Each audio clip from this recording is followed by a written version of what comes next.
ગરમીની ભરચક સિઝન વચ્ચે બનાસકાંઠાના દાતા પંથકમાં ઈંધણની ભયંકર કટોકટી સર્જાતા ખેડૂતો અને વાહન ચાલકો રજળી પડ્યા છે। દાતાના ભેમાળ ગામના પેટ્રોલ પંપ પર 2 દિવસે ડીઝલનું ટેન્કર પહોંચતા સવારથી જ ટ્રેક્ટર, જીપ અને બાઇક સહિતના વાહનોની કિલોમીટરો લાંબી કતારો જોવા મળી રહી છે।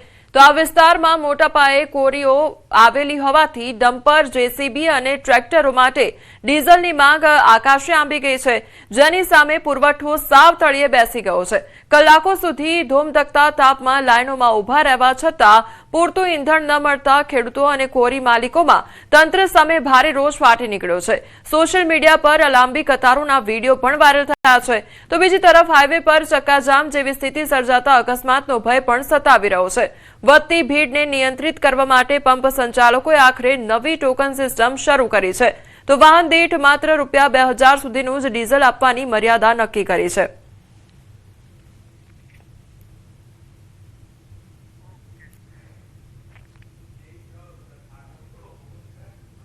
10 લીટર ડીઝલ આલે છે, કાર્બાના અંદર મળતું નહીં।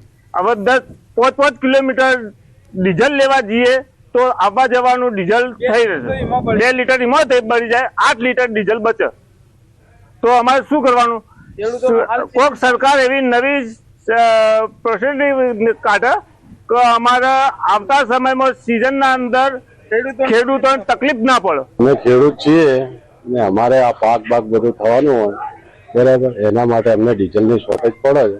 અમને પૂરેપૂરો પુરવઠો મળવો જોઈએ। અત્યારે હાલ એટલું બધું કંઈ મળતું નથી। અત્યારે લાઈનો અહીંયા બહુ લાગી છે બરાબર, ડીઝલ મળતું નથી।